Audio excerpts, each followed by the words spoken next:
really got to try on that left-hand side. What happened?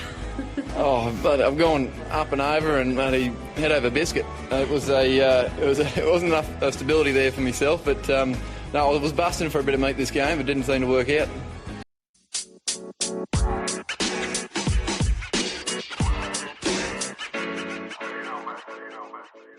Hello, cheers, and welcome to the Scrum of the Earth podcast, the weekly show for news, reviews, great interviews, and so much more, all about the world of rugby. My name is David Lawrence. I'm an American rugby fan who follows the game wherever I can find it, all over the globe. If you'd like to get in touch, well, I'm on Blue Sky at @ofscrum, and you can always just drop an email to thescrumoftheearth@gmail.com. Well, it was yet another blockbuster weekend. How good is the rugby in March? Why don't we get this thing on the road? So, starting as always with current updates, regular listeners will probably recall right around this time last year, my partner and I went out for Shakespeare Trivia Night, and on Monday, it was back. Last year, did I almost single-handedly cost us a potential win by insisting on an answer that was super-duper wrong? Well, we're not here to talk about that. This year, we tried to sort of stack the deck in our favor with another new teammate who literally has a PhD in Shakespearean studies, but she had to bow out last minute. Suffice it to say, we did not win, but I'm proud to say that I got the one about what Shakespeare left his wife in his will. For those of you who don't know, it was his second best bed. It's too good. People have to know. Yes, Isa, it is good news this week, at least if you're a fan of Ma'a Nonu and the San Diego Legion. Quoting here from Planet Rugby, quote, even before a ball was kicked came news that Rugby World Cup winning All Black Nonu had rejoined the San Diego Legion, but this time as an owner. The 43-year-old, who is currently playing for Toulon, had 2 stints with the Southern California club between 2020 and 2024. Never managing to help them, the team to domestic success on the field. No, he did not. He is now hoping to do so from the boardroom. In their press room, San Diego expressed that not only will Nonu's notoriety help the team, but his involvement is also expected to have a, quote, far-reaching impact on MLR as a whole, elevate the league's profile, attracting more global talent and further investment, unquote, in the sport. Nonu said, quote, I'm honored to take this next step with San Diego Legion. The club and its fans have meant a great deal to me during my time as a player. I believe in the vision of growing rugby in the United States, and I'm excited to contribute to the future of the Legion, both on and off the field, unquote.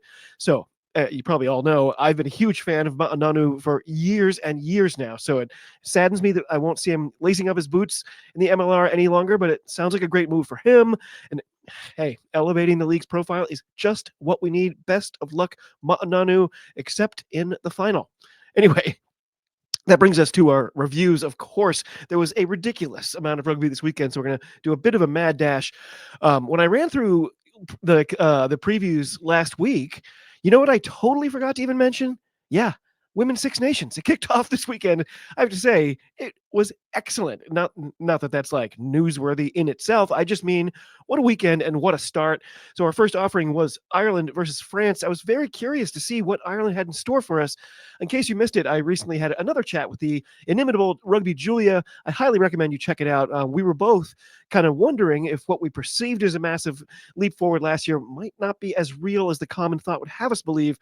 And you know what? It might take the entirety of this tournament to decide that for sure. Ireland did look good, but the grinding gears that are France proved too much, really pulling away as time wore on and opening the year with a big win, 15-27.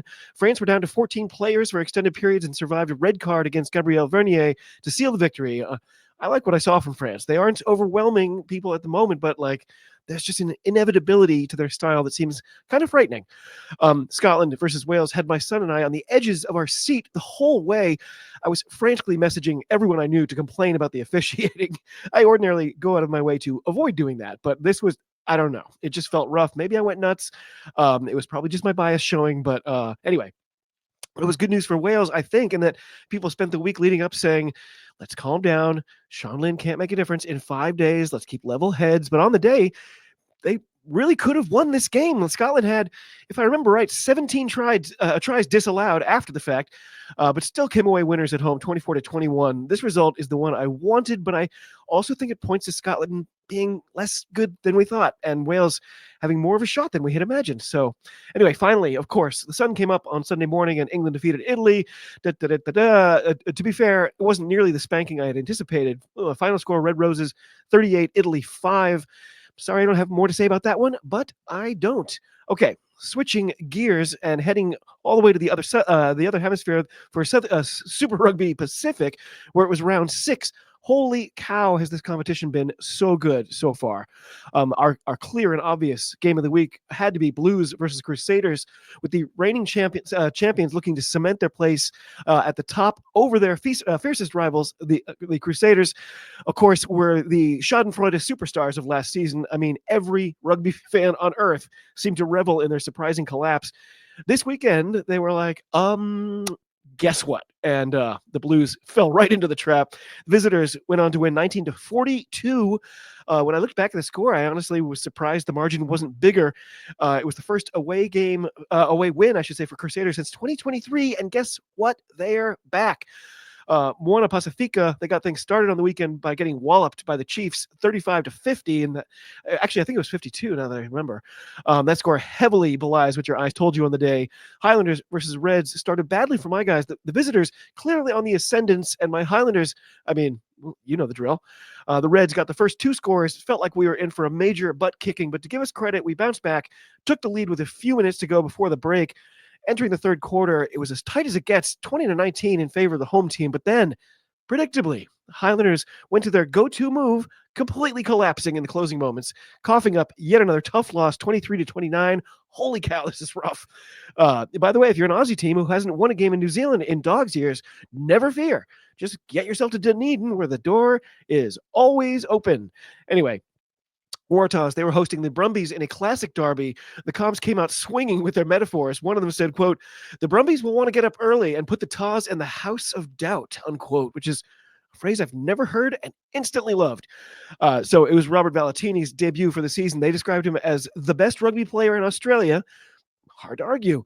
The Waratahs hadn't beaten the Brumbies in their last 13 clashes, but they found themselves up 21-6 as we started the second half. With 10 minutes to play, that lead had shrunk to 3, but they did manage to put it to bed, a thrilling ending and a great result for the Taws, 28-23.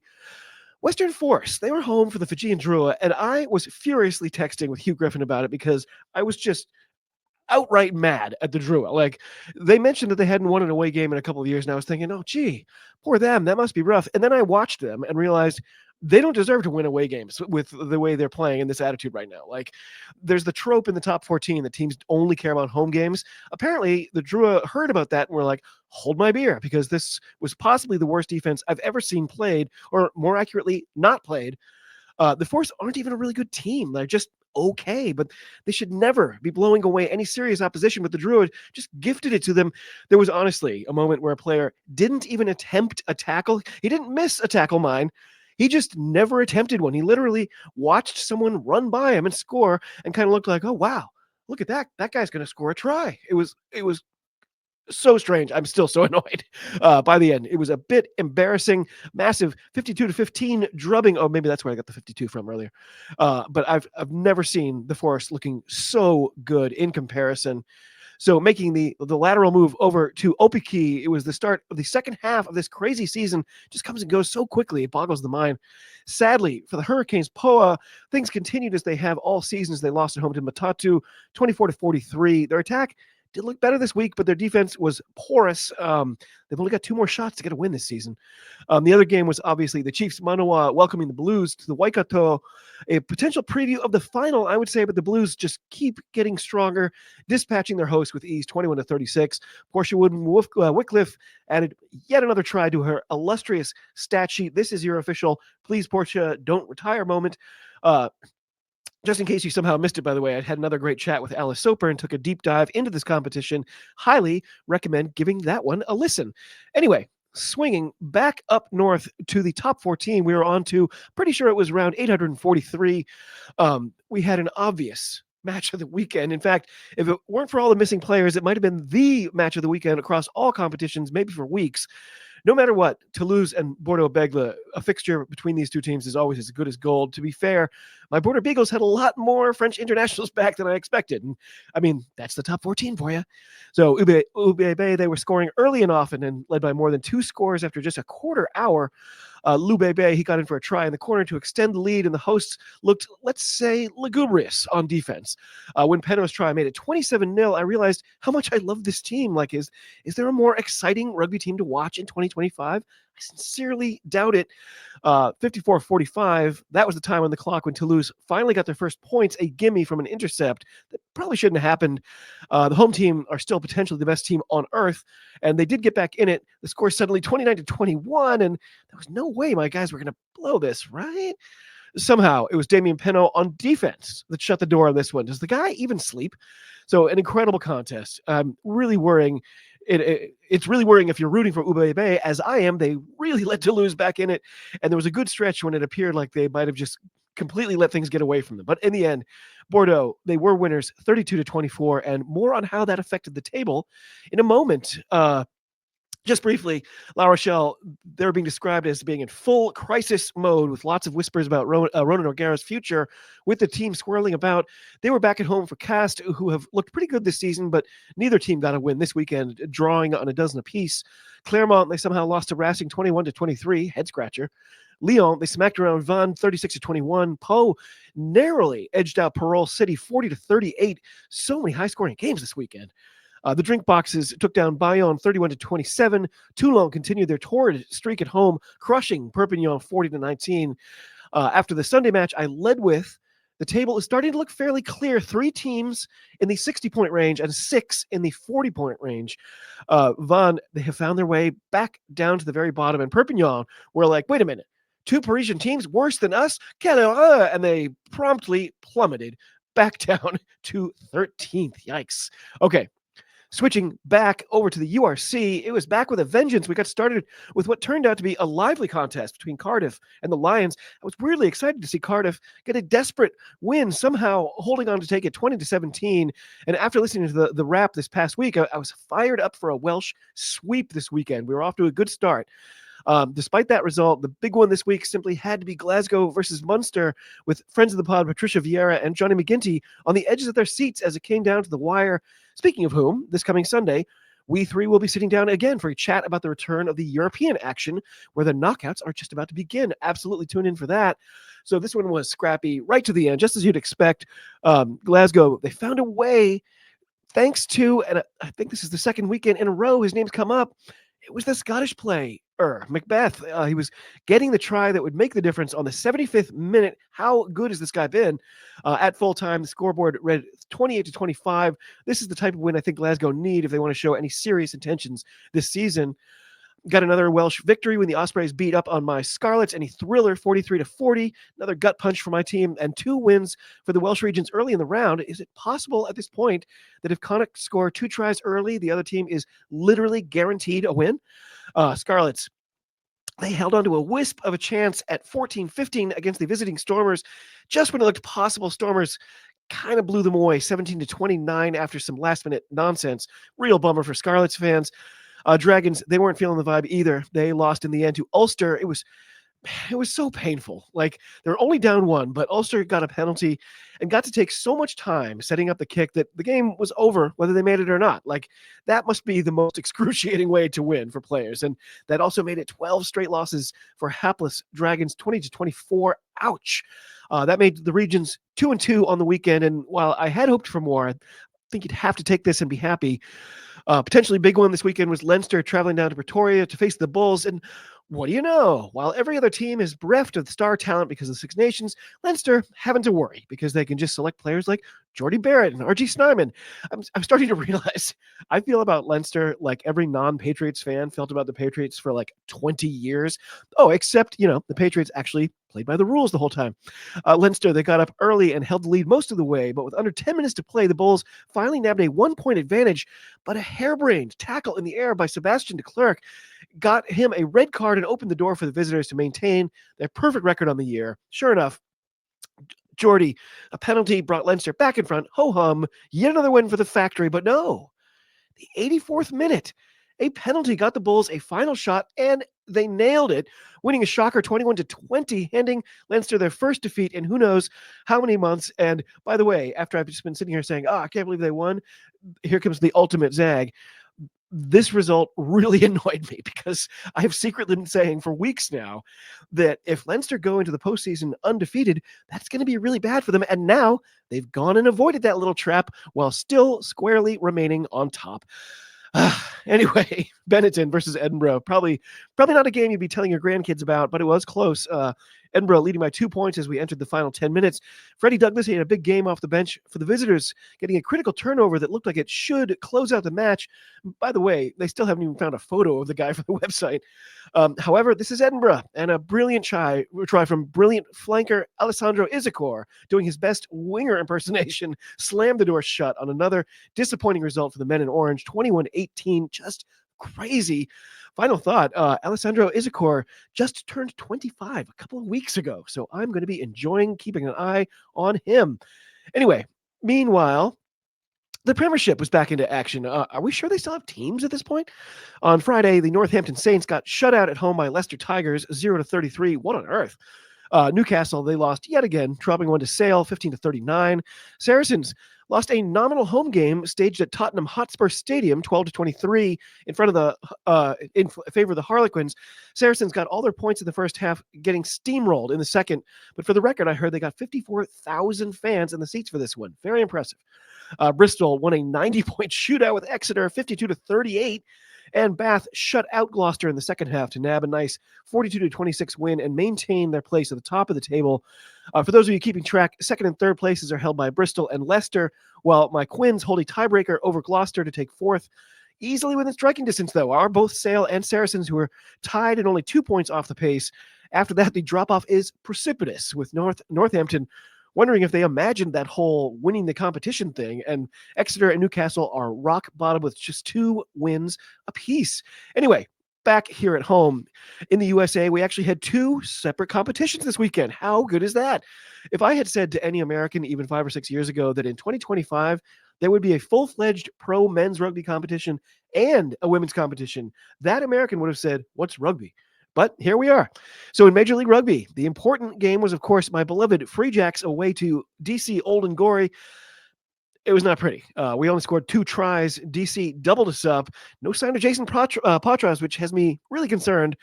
For whatever reason, we just aren't clicking yet this season, but there's still plenty of time to turn things around. We started last year poorly as well, and I'm pretty sure you all know how that worked out. Thank you very much. Anyway, final score 28-14 in the nation's capital. By the way, can you name the 2 Free Jacks who have started every single game this year? Answer at the end of this little segment. So going around the horn, San Diego, they remained unbeaten, still taking down the Sharks of Miami 31-12. Seattle lost again, this time to the rugby team of Latter-day Saints 27-30. NOLA, they also lost again, this time to the Bellends 24-31, and that's 2 wins in a row for the LA team. But the exciting result was definitely stupidly named Anthem versus the Thundercats. It turned into a 91-point barn burner. Houston stealing it on the 79th not Cam Winnett, the 79th minute off the boot of David Kutza, who's been lights out for them this year. Absolute gut punch for the Carolina team, but they are getting closer to that first ever win every week. By the way, which 2 Free Jacks have started every single game this season? Andrew Quattrin, good old Q, and Joe Johnston, who's been great in the captain's role this year. Okay, also, it happened. It was the debut of the much-anticipated WER, the inaugural fixture being a matchup between my Boston Banshees and the New York Exiles. These games will be available on honestly, this was the first week I'd ever even heard of this streaming service. I don't know if it's DAZN. I don't know if it's DAZN. I don't know if it's DAZN, but it's DAZN, and it's free. So I had never heard of it before this week, and it's free to sign up, and I did. And what a great match! I'm so excited that this league even exists now. And it was a fantastic start for like a brand new book of legends between historic rivals like Boston and New York. We ended up trailing most of the way, but a beautiful kick pass to Chet to Emba saw us claim the lead late. What a play. New York, though, they got it right back. And after a punishing drive, I mean, there were some really big hits in this game. But then the ending, holy cow, an intentional knock-on by New York spoiled a 2-on-1 opportunity. They ruled that meant penalty try. Presto, game over. Boston wins 27-29. Really fun watch, a really great game. 1 match into the season, we've already had a ton of drama. How good is that?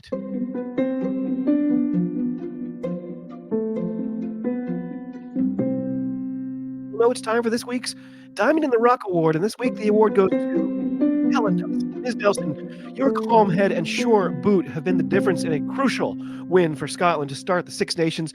You led your side to back-to-back championship wins over Wales for the first time in 20 years, and you were doing it on both sides of the ball, registering more tackles than any other player. Helen Nelson, congratulations to you, for you are this week's Diamond in the Ruck. Well done. Okay. My friends, that does it. That brings us to our updates and previews. I have no idea how I'm going to catch everything coming our way this weekend, especially considering I have to throw a birthday party for a bunch of 8 and 9-year-olds. We've got the usual comps. We've got round 2 of Six Nations. We've even got the Sevens back down in Hong Kong in the new stadium. So I guess I'm in the market for one of those time turner things that Hermione had that she also used to basically just do more homework. Rugby, so silly.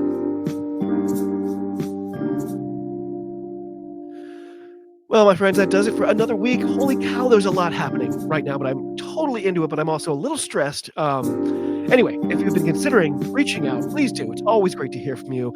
And if you haven't already, please go to the YouTube channel, give it a subscribe. It would really mean a lot. So, to all of you across the globe, cheers, talk to you soon, and be well. It gives me great pleasure to be here today. Oh, it does, neat.